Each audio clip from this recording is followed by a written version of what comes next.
बहुत बहुत बेताब है। केक सर के लिए, मैडम के लिए एक जोरदार तालियां हो जाए फिर से,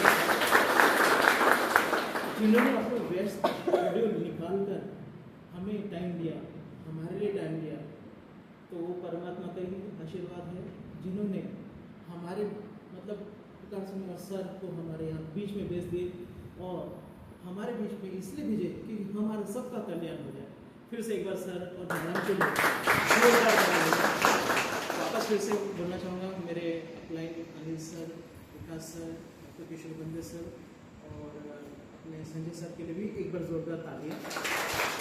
तो दोस्तों मैं शुरुआत तो कर चुका था, मैं कुछ पार्ट रह गया था जो मुझे थोड़ा सा बताना ज़रूरी था, जो मैं यहाँ पर आया। फिर से एक बार देखिए, मैं जो इस मिशन पे काम कर रहा हूँ वो मिशन है हेल्थ रिलेटेड। मैंने आपको पहले ही बता चुका था, ऑलरेडी सब चीज़ है। फिर से वापस रिपीट करना चाहता हूँ, महीने का 4 से 5 लाख का इनकम ऑलरेडी फिक्स है, 6-7 करोड़ की प्रॉपर्टी है, 8 बार फॉरेन कंट्री टूर हो चुका है, 9वीं गाड़ी जो मैंने अभी बदली है, वो वाले सिस्टम से जो कुछ कर रहा हूँ ये अपनी फैमिली के लिए, लेकिन लोगों के लिए भी तो कुछ नहीं किया। जब सर से मिला, बेग सर से मिला, बहुत प्रेरणा मिली। अरे ऐसे भी कोई सिस्टम होता है जब लोगों के लिए किया जा सकता है, बहुत प्रेरणा मिली। अभी तक तो बहुत हो गया, घर के लिए बहुत हो गया, लेकिन अब लोगों के लिए, अब मेरे भारत के लिए, अब भारत के मिशन के लिए सब चीज़ करना है, अब मेरे भारत के लोगों के लिए करना है। क्योंकि जब मैंने सर्वे किया 20% लोग देश को संभालते हैं, 80% लोग अभी भी जागे नहीं है, सोए हैं। अब जगाना है। सर को जब मैं देखा इंस्पायर्ड हुआ, बहुत इंस्पायर्ड हुआ, इधर देख सकते बहुत इंस्पायर्ड सुना मैंने। सर के मेरे पे इतनी एबिलिटी है, मैं भी चाहता हूँ उनके लक्ष्य कदम पे पीछे चल के मैं भी आगे और भी आगे सर के साथ सपोर्ट कर करके अनिल सर का सपोर्ट, विकास सर का सपोर्ट, बेग सर का सबसे बड़ा सपोर्ट लेकर मैं भारत के मिशन को थोड़ा सा आगे पहुंचाना चाहता हूँ। क्योंकि अभी भी वो 80% लोगों की सोच मेंटालिटी अभी भी सही नहीं हुई है। वो सोच मेंटालिटी बदलने के लिए मुझे आगे आना पड़ा।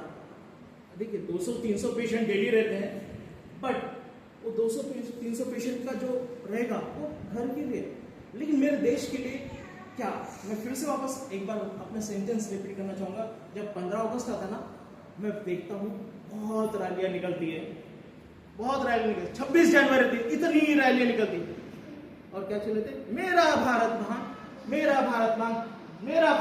कर क्या रहे, चिल्लाने से मेरा भारत महान होने वाला नहीं है। कुछ करके दिखाने से होगा, कुछ तो भी करके दिखाने से होगा, तब मेरा भारत महान बोलो और दिल से बोलो मेरा भारत महान। तो आज मुझे ये सिस्टम लगा कि कुछ मेरे देश के लिए हो सकता है, मेरे देश के लिए मैं कुछ तो भी कर सकता हूं। मेरे देश के लिए जो सोच अभी तक के मेरे माइंड के अंदर निर्माण हुई नहीं, मैं बेग सर को सुना तब मुझे सुना नहीं है, मेरे पास भी सिस्टम जिसको मैं तलाश रहा था, वो परमात्मा रूपी सिस्टम बेग सर के द्वारा मैंने जब उनके भाषण में सुना तब लगा मुझे भी मेरे देश के लिए करना है। अब देखिए, मैं आपको एक सिंपल से क्वेश्चन पूछना चाहता हूँ। $1 का रेशियो कितना है एक्चुअली, थोड़ा किसी को अगर पता होगा तो। $1 अमेरिकन डॉलर ना बात कर रहा हूँ, कि मैं कई बार फॉरेन जा चुका हूँ, तो मैं उस समय की व्यथा बताऊँ। पहले सिर्फ अब डॉलर का रेट बताइए। 92। ओके, $1 खरीदने के लिए हमें भारतीय मूल्य का 92 रुपए चुकाना पड़ता है। मैंने ऐसा पूछा कि जब पहली बार जब स्विट्जरलैंड गया था, मतलब 92 रुपए क्यों, भारत का करेंसी की कोई वैल्यू है कि नहीं। मलेशिया गया, वहां पे $500 खरीदने के लिए मुझे देना पड़ा 83,000 रुपीज। उनका 500 रुपए, हमारे 83,000 रुपीज। मलेशिया गया, वहां पे भी सेम। ऐसा क्यों, मुझे तब तक भी नहीं समझ में आया था। कुछ भी नहीं होगा, आ रहा इनकम तो चल रहा है, तो चल रहे, अपने को क्या घूमना है। तब जब मैंने सिस्टम को गहराई से सुना, तब देखा कि हमारे भारत की चीजें हम लोग फॉरेन की चीजें यूज कर रहे हैं, हम लोग बाहर की चीजें यूज कर रहे हैं, बाहर का इंपोर्ट कर रहे हैं, बाहर की चीजें हम लोग इस्तेमाल कर रहे हैं और इंडिया की चीजों को इस्तेमाल नहीं कर रहे हैं। जिस दिन ये इंडिया के प्रोडक्ट वर्ल्ड में जाएंगे ना, तब हम लोग इक्विवेलेंट कहलाएंगे। Yes. 92%।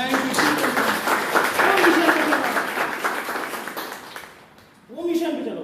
तो क्या आप लोग इस सिस्टम मैंने हमारे सिस्टम मतलब ये जो हम लोग मैं बताने जा रहा हूँ, लेकिन मेरे भारत के सिस्टम जिसको हम लोग बोलते कि वो अमेरिकन में सोच जब गया था ना एक बार हमने वहाँ पे स्विट्जरलैंड, तो वहाँ पे आपकी करेंसी इतनी छोटी है, बोले मायने नहीं रखते। हम लोग तो $500 लेके पूरा इंडिया घूम लेके बोले क्या हम लोग $500 लेकर ऑल उनका कंट्री घूम सकते हैं क्या?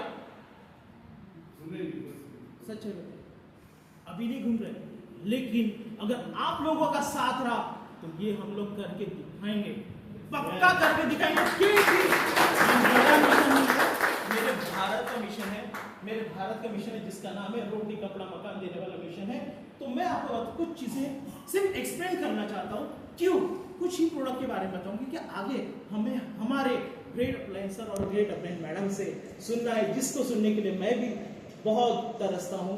तो मैं थोड़ा हल्का कुछ प्रोडक्ट के बारे में इंट्रोडक्शन दूं, क्योंकि मैंने पहले बताया मैं न्यूट्रिशन के ऊपर वर्क कर रहा हूँ, मैं साथ में हेल्थ के ऊपर वर्क कर रहा हूँ। थोड़ा पॉइंट बताना चाहूँगा। तो सबसे पहला तेल, ओके, ये तेल सभी के आता है, ये नहीं, तेल सभी क्या यूज करते हैं। सबसे पहला कढ़ाई निकालते हैं तो क्या बोलते हैं, अरे तेल डालो भैया पहले, बाद में नमक ही डालो, बाकी चीजें। तेल, अब ये तेल जो होता है सभी का इस्तेमाल होता है। ऐसा कोई घर है जिसका तेल यूज नहीं होता है?